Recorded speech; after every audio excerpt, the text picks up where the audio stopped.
ব্রহ্মপুত্র নদ ও ধরলা নদীর ভাঙনের মুখে পড়েছে কুড়িগ্রামের উলিপুর উপজেলা বেগমগঞ্জ ইউনিয়ন। বিস্তারিত জানাতে সরাসরি যুক্ত হচ্ছেন আমাদের সহকর্মী জুয়েল রানা। জুয়েল, নদী ভাঙন রোধে সংশ্লিষ্ট কর্তৃপক্ষ কার্যকর পদক্ষেপ নিচ্ছে কিনা, প্রশাসন কি বলছে, বিস্তারিত জানাবেন।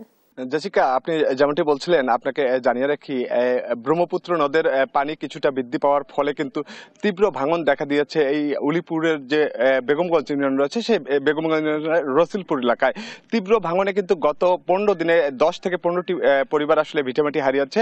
এছাড়াও কিন্তু আমি স্থানীয় মানুষের সঙ্গে কথা বলছি, তারা বলছেন যে এই বর্ষা মৌসুম না আসতে কিন্তু বাড়িঘরের পাশাপাশি কিন্তু প্রায় 100 বিঘা ফসলি জমি কিন্তু এই ব্রহ্মপুত্র নদের মিলিত হয়েছে, বিলীন হয়েছে। এছাড়াও আপনাকে আমি দেখাতে চাই, যদি আমি এই মুহূর্তে রয়েছি এই রসুলপুর এলাকায়, এখানে কিন্তু দেখতে পাচ্ছেন যে এই ব্রহ্মপুত্রের তীব্র ভাঙনে কিন্তু এখানকার যারা বাড়িঘর ছিল সেটি কিন্তু নদীতে বিলীন হয়েছে, এবং এছাড়াও যে বাড়িগুলো রয়েছে হুমকির মুখে রয়েছে সেই বাড়িগুলো কিন্তু ইতিমধ্যে তারা সরিয়ে নেওয়ার আসলে ব্যবস্থা করছে। এছাড়াও আপনাকে জানিয়ে রাখি, এই এলাকায় একটি ঐতিহ্যবাহী কিন্তু রসুলপুর যে জামে মসজিদ রয়েছে, পাশাপাশি একটি মাদ্রাসা রয়েছে, সেই মাদ্রাসাও কিন্তু হুমকির মুখে রয়েছে।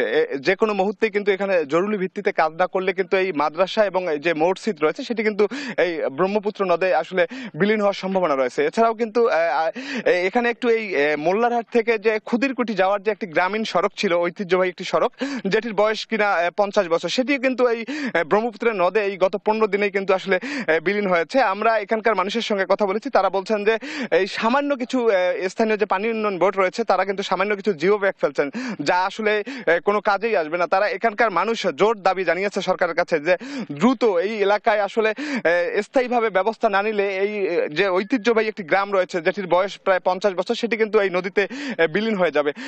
এই মুহূর্তে একজন রয়েছে এখানে, স্থানীয় জনপ্রতিনিধি রয়েছে, আমরা যদি একটু জানতে চাই, একটু আপনি বলবেন যে আসলে কি অবস্থা দেখছেন, এই যে সব মিলে যে ভাঙনের কি অবস্থা, এর আগে কেমন ভাঙন ছিল এই এলাকায়? উলিপুরের বেগমগঞ্জ ইউনিয়নটি 3 নদী পেয়েছে এক ইউনিয়নটি, ব্রহ্মপুত্র, ঢলনা ও দুধকমল। আজ গত 15 বছর থেকে ভাঙন শুরু হয়ে যায়, ভাঙতে ভাঙতে ভাঙতে ভাঙতে ইউনিয়নের 80% ভেঙে গেছে, আর 20% আছে। এটি যদি সরকার কোনো ব্যবস্থা না নেয়, যে কোনো মুহূর্তে এই বেগমগঞ্জ ইউনিয়নটি মানচিত্র থেকে বাতিল হয়ে যাবে। তাই আমি আগ্রহ আবেদন জানাই সরকার বাহাদুরের প্রতি, দ্রুত যেন এই নদী শাসনের ব্যবস্থা নেওয়া হয়। ধন্যবাদ। জেসিকা, আপনাকে জানিয়ে রাখি, আমি স্থানীয় যে পানি উন্নয়ন বোর্ড রয়েছে আমি সকালে কথা বলেছি, তারা বলছে এই এলাকায় ভাঙন রোধে কিন্তু তারা বলছেন যে 1000 যে জিও ব্যাগ রয়েছে, বালু ভর্তি জিও ব্যাগ তারা ফেলছেন।